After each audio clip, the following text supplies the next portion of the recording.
Nais ni Senadora Laila De Lima na imbestigahan ng Senado ang pagpasok ng Pilipinas sa mga kasunduan kasama ang ilang mga questionableng Chinese company. Sinigundahan ito ng ilang senador lalo't isa sa mga kumpanya ay kasama umano sa gumawa ng artificial island ng China sa pinag-aagawang teritoryo sa South China Sea. May news to go si Jamsi Sante. Kaduda-duda raw ang ilang kumpanyang Chino na pumirma ng kasunduan para gumawa ng mga proyekto sa Pilipinas nang bumisita sa China si Pangulong Rodrigo Duterte. Kaya naman nais ng ilang senador na mabusisi ang mga ito. Si Senador Laila De Lima maghahain daw ng resolusyon para imbestigahan ito ng Senado. Kailangan tingnan yan ng maigi. Alamin ano yung mga background ng mga projects na yan, ano na yung mga pinaka-status, MOU pa lang ba? And even if it's just MOU is the first step.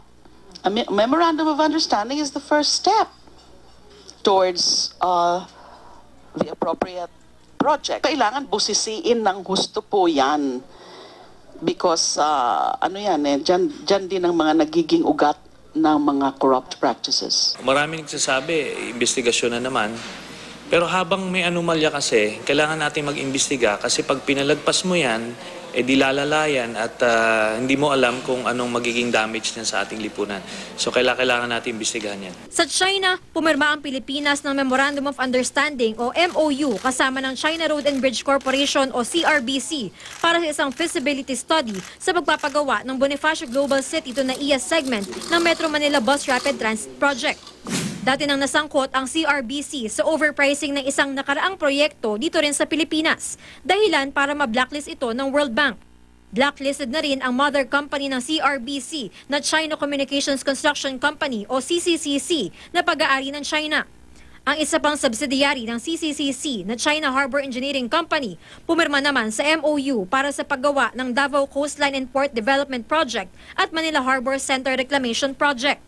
Isa pang MOU na pinirmahan sa China ay kaugnay naman sa Cebu International and Bulk Terminal Project. Pinirmahan ito ng isang Pilipinong kumpanya at ng CCCC Dredging Company na minsan nang napabalita na kasama raw sa mga gumawa ng artificial island ng China sa pinag-aagawang teritoryo sa South China Sea.